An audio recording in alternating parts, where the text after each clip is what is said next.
official members, directors do we have? Is it 5 or 6 or how We many have official? 5. We have Well, 5. then is Zach and this. Zach is, yeah, so we do have a quorum. So So we Zach have a is quorum. yes, we do have a quorum. So we will go ahead and get started. Let me get I have my agenda pulled up. Here we go. Like my Amtrak mug. I love you. I am jealous of your Amtrak mug. Love it. I really do. I don't just think they had sell these anymore, I know. I want an Amtrak which mug. is a shame because I have a dent here. I have A little chip, a little chip. That's how you know you love it. I know, Um, right? okay. Well, so pretty light agenda, like I said. It's kind of the summer months. It's also I've been moving and Again? no, it was still like I started moving late May, like the last week of May, and then like this month has been actually like June was getting everything put away, and we finally So got like our last box taken care of. so you're removing like a little squirrel moves. Yeah, One nut at a time. pretty much. And so it's been a process because I hate moving and I don't want to do it again. But had that pop up, I had a personal close friend actually pass, and that kind of threw me off for a week. And then not one but two unexpected trips to Idaho. I went back up yesterday actually for a family thing, and so I know, Sorry. I know. I'm sorry. It's fine. So I'm relatively light this week or this month, I should say. But I do apologize, and I am starting to get back into the swing of things. But to get things started, you guys should have gotten the May and June minutes. I don't know if you got. I sent that out on I believe it was on Friday or yesterday. But did you guys get a chance to look that over? Did you have any questions? I don't know that I actually got them, but I don't actually see them. But Oh, it was yesterday at 10 a.m. Yeah, I took a quick look. There wasn't anything objectionable that I saw. So And we can always super duper go back if we have to, but otherwise, if we're good to go. I think they're good to go, but I haven't seen yeah, them. I make a move to approve the minutes. All right. I'll second that. All right. All in favor? A-I-O. A and you. Aye. Okay, great. Sounds good. All right. Well, we'll get those approved. And if we really do need to have something changed, we can absolutely do that. All right. Next for my monthly update.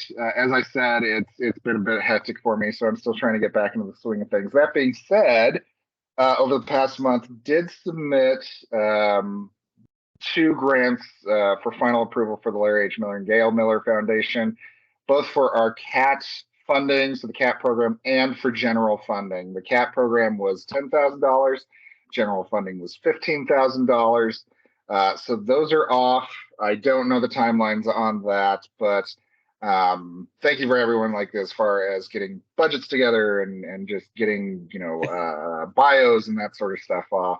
I am cautiously optimistic on that, and again, going forward for the next month, I am planning on diving in a little bit more into grants.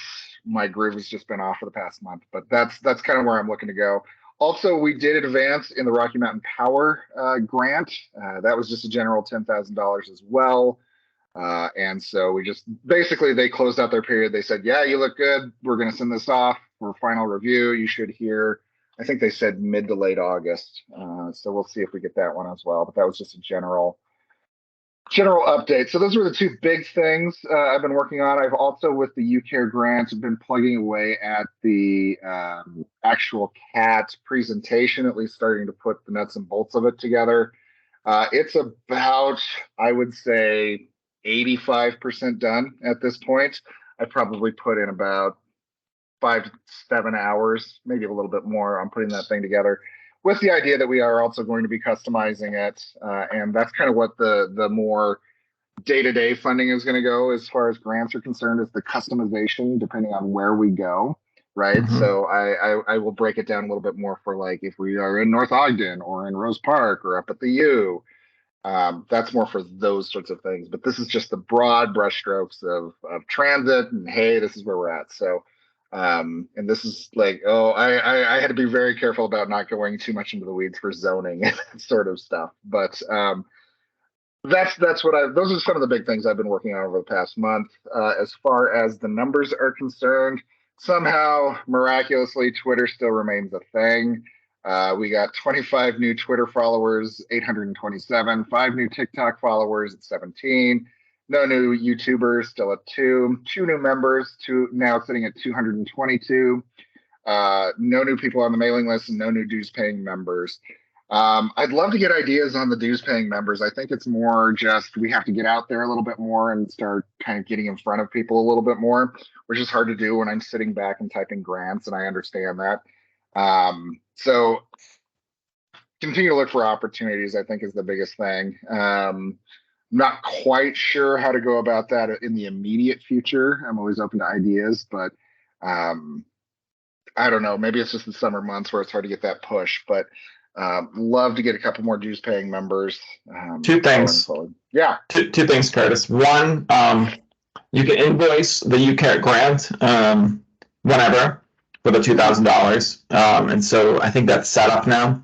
So finally, it only took us, it's a 12-month performance period. It took 6 months to get it set up. Right.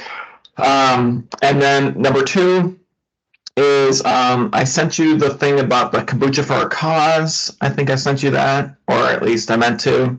That's a tabling event that you can have at one of the kombucha breweries in Salt Lake. I know we talked about that. I don't know if I saw it though. I think I emailed you through my UTRU email or copied you with the follow-up from them. So I'll just circle back and make sure that that's moving forward. So that can be a tabling event for the fall. I think they're booked up for the summer. Okay. And then I think, we can push it out to the volunteers and the board members to, volunteer to get to do some tabling at, various type of festivals and events like Pie and Beer Day. The pizza, there's like some pizza big event. There was the DIY Fest this summer. There's stuff coming up. So we should just look ahead. Ask members, Zach, Chris, others listening in to send us, events that are coming up that we could probably get some tabling at. And then we can look at, if there's a fee involved or what. Do we have any tabling swag, like a banner or anything like that? We do not. Do we? Oh, we do have a banner? That's news to me. That's good to know. A tablecloth thing? It's just a banner. It's a like 8-9 feet long, okay, couple feet wide. Okay. Yeah. So and we can do tablecloth. That's not hard. Go ahead. I was going to say that's probably something that we should invest in. Is a couple of signs, and banners for our chapters. Mm-hmm. Now that we're starting to bring in some money. Right. That's probably something that we ought to look at. But yes, I do have a huge banner, and my goal is basically to put it up, to have all of my banners and logos up here on this wall that I can interchange. There you go. So that when I'm depending on the conference call. Depending on the call, yep. Yep, that's the idea. All right, that's something we can have like on a table, I guess, like on the front. Yeah. Cool. Yeah, and a while back I put together some flyers and stuff like that, and so I can definitely dig that up, update it a little bit, include the new chapters and that sort of stuff as well. Probably grab maybe some stuff from UTA, presuming that's where we're mostly going to be, of like how to ride and that sort of stuff, or steal it from UTA and then just kind of adapt it to our needs. I'll take a look into that as well. But before you get too much off, so you were talking about dues paying members. Again, I think that the biggest issue is that they need to see something that they need to get. There needs to be something they can put their hands on as far as making transit better, which is one of the reasons why I think the transit imagined, once we get that up and going, which hopefully I'll have a Solid County map by August. But again, I think that's probably the biggest opportunity to get people to say, hey, I want to contribute, is that they see us working towards a bigger goal. And the and again, this is, one of the problems that we have is that, so I went to get my hair cut this last week, and the first driver, the 209 changes buses at 39th South when it's going north, or changes drivers. And so the first driver was great. We got there, we were ahead of schedule. The new relief driver got on, and she didn't know how to put the bus into drive. Ugh, And that's a bit of a problem. It was a bit of a problem, and she had to call. I mean, she was a very nice driver. I mean, very friendly, and it's not like she didn't, have, but she just couldn't get it into drive, and so she had to call, and just as they contacted her, she was actually starting to move the bus. So the only reason why I bring that up is because the service is still an issue, right? There are still 209 drivers occasionally in the evenings where they have to like cancel a run. Well, when you're running every hour at that point, that becomes every 2 hours. So, we just need to look at that as far as getting dues paying members that, so that we can actually put some pressure onto UTA to get better drivers and get them trained and to pay them better. But anyway. Yeah, no, and I know, just as a side note, they apparently have hired something like 27 new drivers, which is still about 80 short of where they need to be. So they're not, for example, with the change day coming up, they're not going to be expanding the 209 and the 30, 39? 39 and yeah, there was another one. I forget. Yeah, I can't remember what the other one. 39 was going to be expanded again. Yeah. But they can't do that because of drivers. Yeah. And so,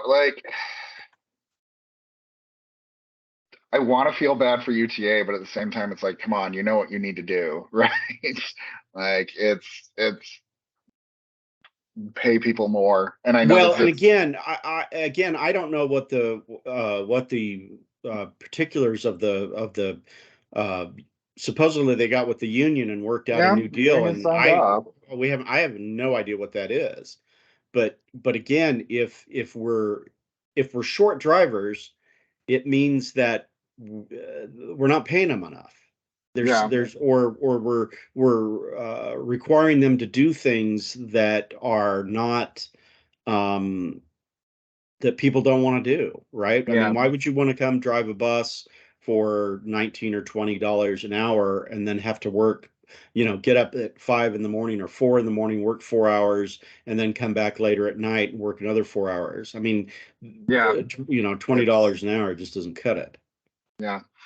So I don't know what the deal is. They at least are making progress, but obviously when I saw that originally, I'm like, well, that's not going to happen, and sure enough, it didn't happen. Yeah. So I mean, the basic thing is that to get new dues paying members, we need to work more on what it is that we're trying to accomplish, and service is obviously one of those things. But I just don't know how to crack that nut. Again, I mean, I go back to the, well, maybe we need to flip over a bus and set it on fire. But it's hard to set a bus on fire when we're not even really sure what the solution is to the problem, other than, hire more drivers and get them trained. But oh, you're muted. If the bus, route is canceled because there's not a driver, then you can't flip it over. So there's that too. That's right. If the bus doesn't show up, it over. But I think we had a discussion around bike bus stuff and kind of back and forth, and I've been thinking about that and about our mission and keeping things in tune with our mission, and also broadening coalition. And so, and I think that's part of. And starting these conversations around transit where conversations hadn't been happening. And so one thing I think could be a nice offshoot, or kind of a pivot from the whole bike bus thing, is engaging, and I'm going to try and reach out to a few here, is engaging students and the Salt Lake County or Salt Lake City School District that have gotten the free transit passes, and then seeing if there's some interest there to expanding that program to other school districts outside of Salt Lake City. And kind of pivoting it into this kind of climate air quality action piece as something that students could become in the high school, students who are, using this enthusiastically, that could become their own little ambassadors to the other students in other districts. So something we could maybe start to dig into. I think that could be a nice way where you get students talking about it, students bother their parents about it, and then students say, hey, we don't have good transit. I want to be able to ride around and not have to have you cart me around everywhere, and create fumes and, tire dust while you're doing that. It would be great if we had bus passes like they do, or UTA passes like they do over in Salt Lake City School District. And then, oh, by the way, this is affecting climate, it's affecting air quality, and it needs more funding. And so I think that the kids could be a nice untapped resource here. What do you guys think about that? I think I can get on board with that. I think that it's compared to just the bike bus that we talked about last time, right? It's more in line. I think, Chris, at least with you, where you're coming from, of kind of our mission and saying, hey, we want to get more people on the bus. Kids, teenagers are a natural kind of user of the bus, right? Because they don't really have other options. And then obviously, if you start building the habit, then you start changing the culture, which is also part of our mission.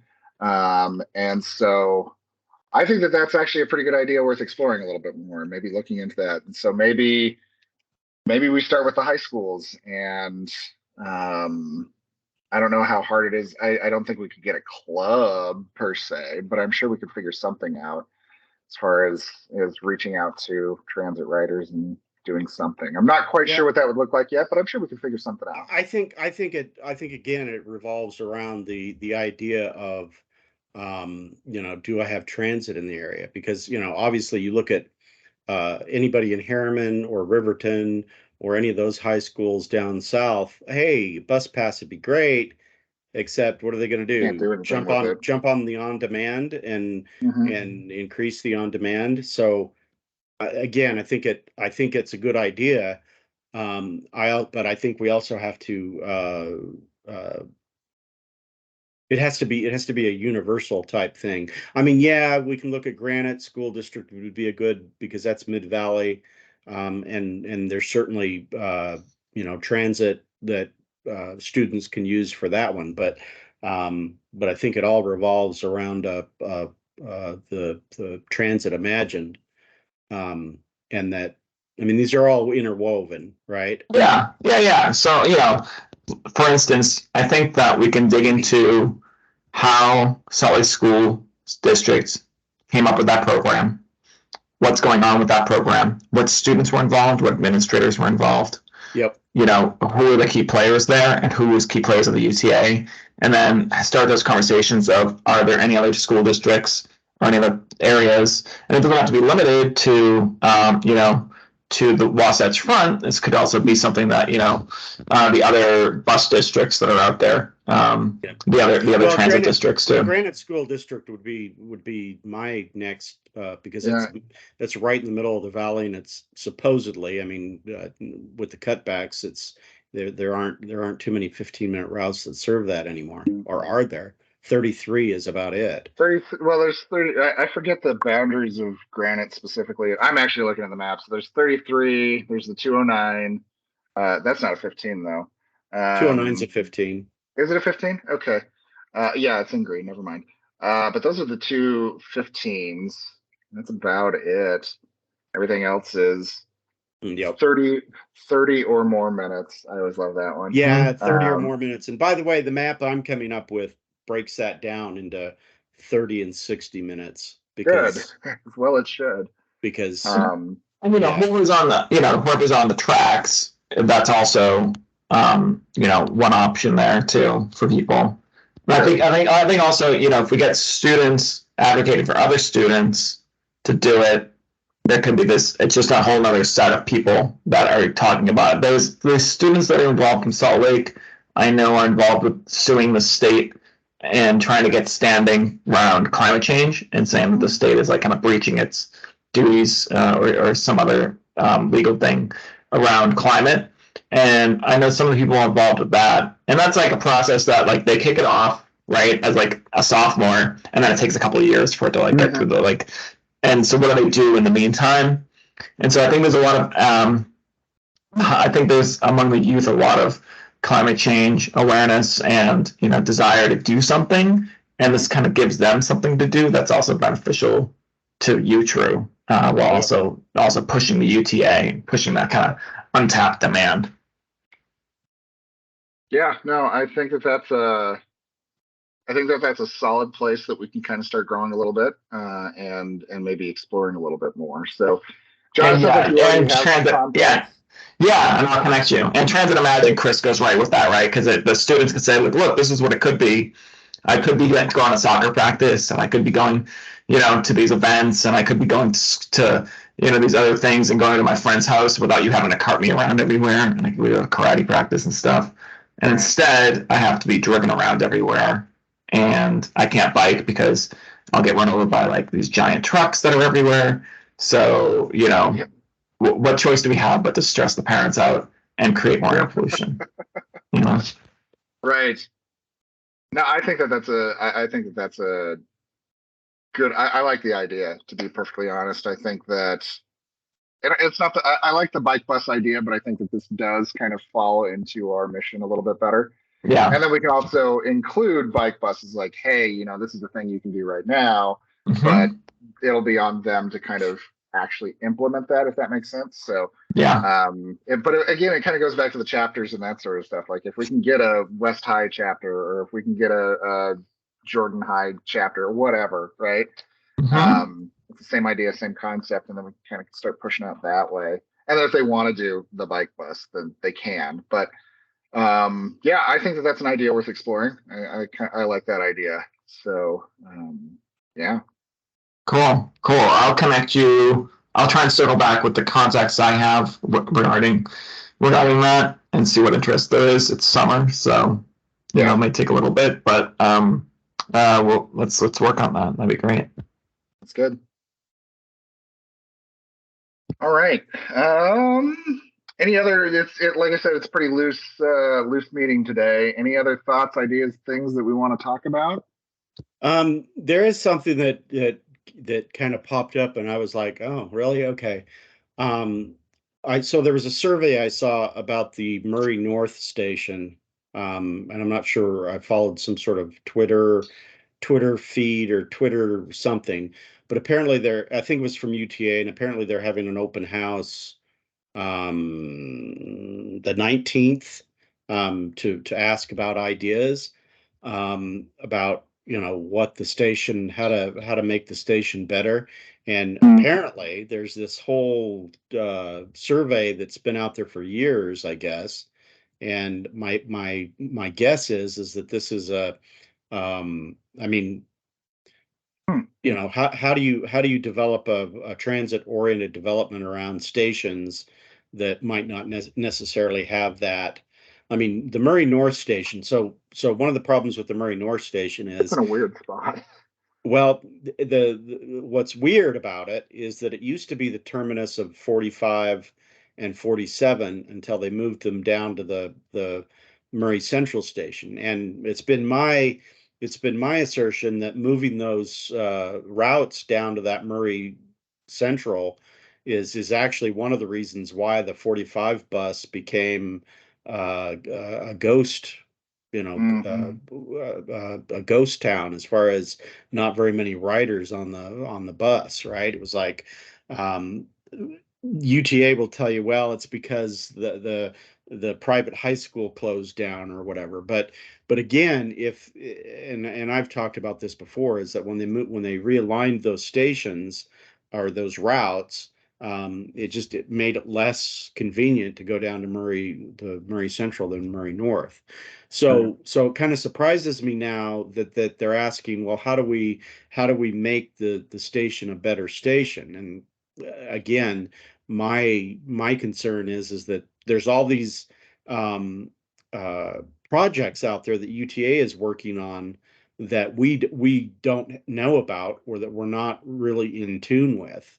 So my concern is that what else is UTA doing that we should have a direct impact on, or at least we should be letting members know that, hey, this is something, it's kind of like that transit survey that the state put out, like, Mhm. what do you want transit to be? And I forwarded that to you, Curtis, and so you Mhm. popped it out on Twitter. But so this type of thing, what are we doing on the Murray North Station? Well, the first thing I would say is that you need more than 1/2 hour bus and one more and more than just the track stations out there. But I mean, that's outside of really what we need. So my concern, Curtis, is that we are not in tune with all of the different projects that UTA is putting out there that they're working on, Right. to try to get input, right? So there's tons of things that and I don't know this. This is just my guess, is that there are projects out there, surveys that UTA is doing. Are they doing this on all of the track stations, right? Are there surveys out there to how do we get the Bingham Junction station working better? How do we get this station working better? I mean, the things on the Murray North Station are just really obvious. Like, well, we don't have sidewalks going up and down the streets. We don't have businesses. A Mhm. true transit oriented development has businesses. It's not just a place for people to live, right? Right. So that was one of the things in the survey. But again, it's a bigger issue. Are there projects that UTA is working on that we have not yet uh, put any thought into?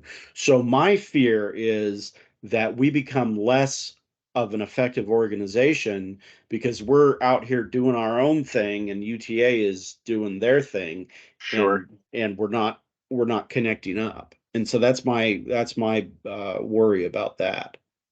Sure.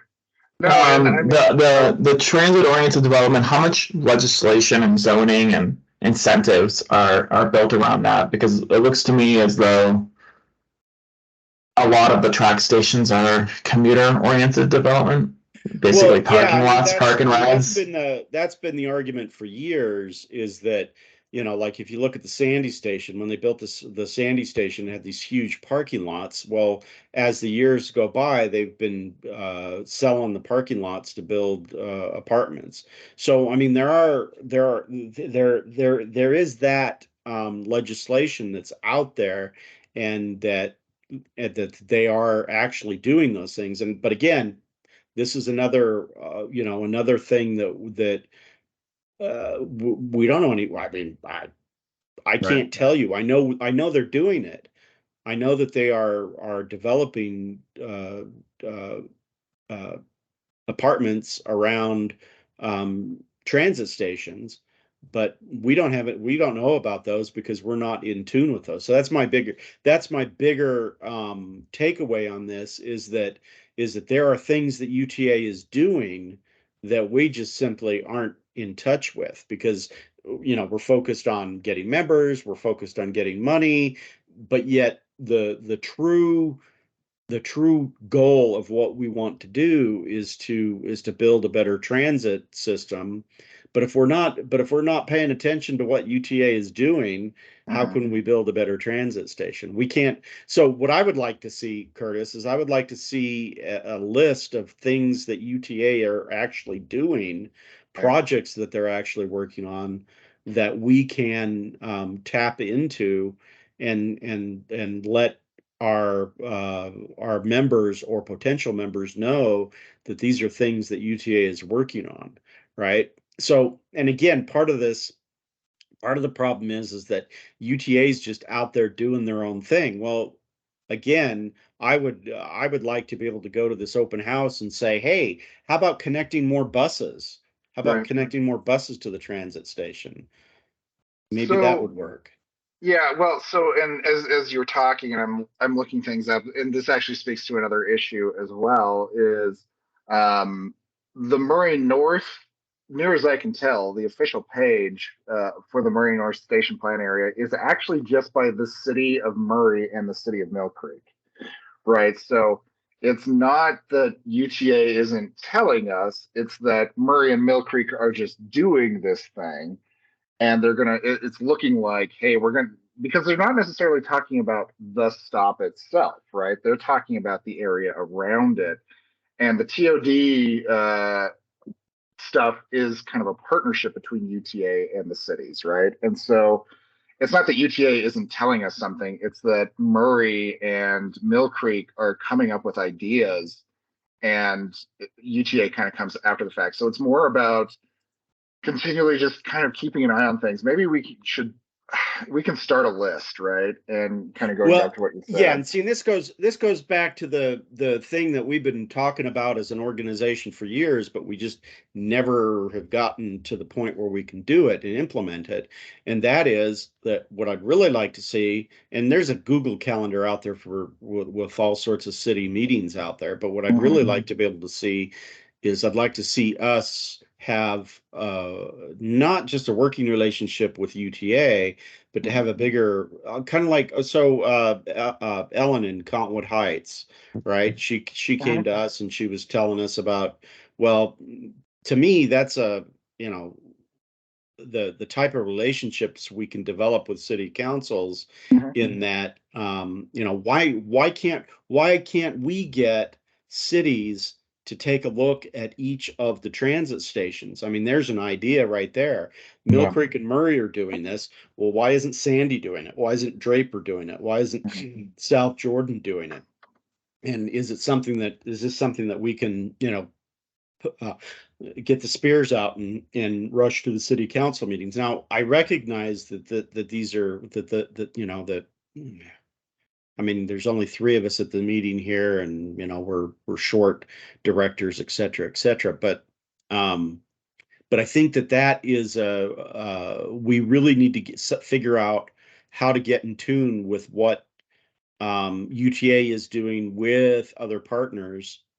And once we figure that out, then we can figure out what our purpose and goal should be with that. But again, I mean, you're right. If it's a Mill Creek Murray thing, they're talking about building sidewalks, and that's great. That's going to develop the station. But as far as riders are concerned, why if you can't get to the station easily, then I would love to go down there and have a cup of coffee, but I can't get down there. In order for me to have a cup of coffee with the station or the coffee shop that's down there, because of how UTA has routed their routes, I have to now go to Murray Central and then hop on a train there and then go up. So I'm going 20 blocks out of my way to get to a coffee stop. So again, yeah. So I think. Oh, go ahead, Chris. Okay, so you go. No, I'll go. Okay, yes. The perfect chapter activity, right? So the chapters need to be, as chapters get built in South Salt Lake, the South Salt Lake Sugar House chapters, this is a good thing to push out to them. Keep an eye on what meetings are going on, what TOD is going on, and what public meetings are happening, and try to define out and report back UTA's involvement in your community and what they've got planned and happening. And so I think that's a nice thing for the chapters to delegate to the chapters as one of their responsibilities. Yeah, I mean, I think that's a good idea as soon as we can get chapters going. But again, I think that it points to a bigger issue of us not being able to tackle things that we should be tackling. And I don't how do you feel about that, Curtis? Yeah, no, I mean, I don't disagree. I think that so my initial idea based off of this conversation is that and I know it's not perfect, but basically I'm thinking that we set up a page on the website, because why not, of here are current projects based off of area, right? And then kind of provide a basic breakdown of what the project is and how you can get involved. If there's a chapter that is relevant in that area, great. If not, it's here's how you start a chapter, here's how you at least submit your public comment, here's how you do X, Y, and Z.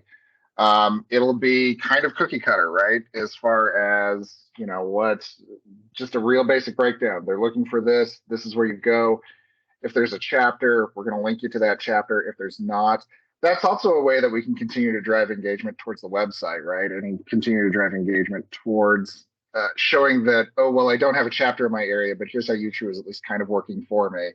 Is in their capacity at the moment, since there isn't a chapter, they're at least informing me that there is this thing in the area, and then make that push for, oh, well, maybe I should start a chapter. This is something that's important to me, and here's how you do that. So that's kind of my short-term solution to that problem. That certainly can stick around even, 20 years from now when we have chapters everywhere, right? Is still, here is what is actively going on. Here's what you can talk about either statewide, countywide, it's UTA, it's Park City, it's wherever.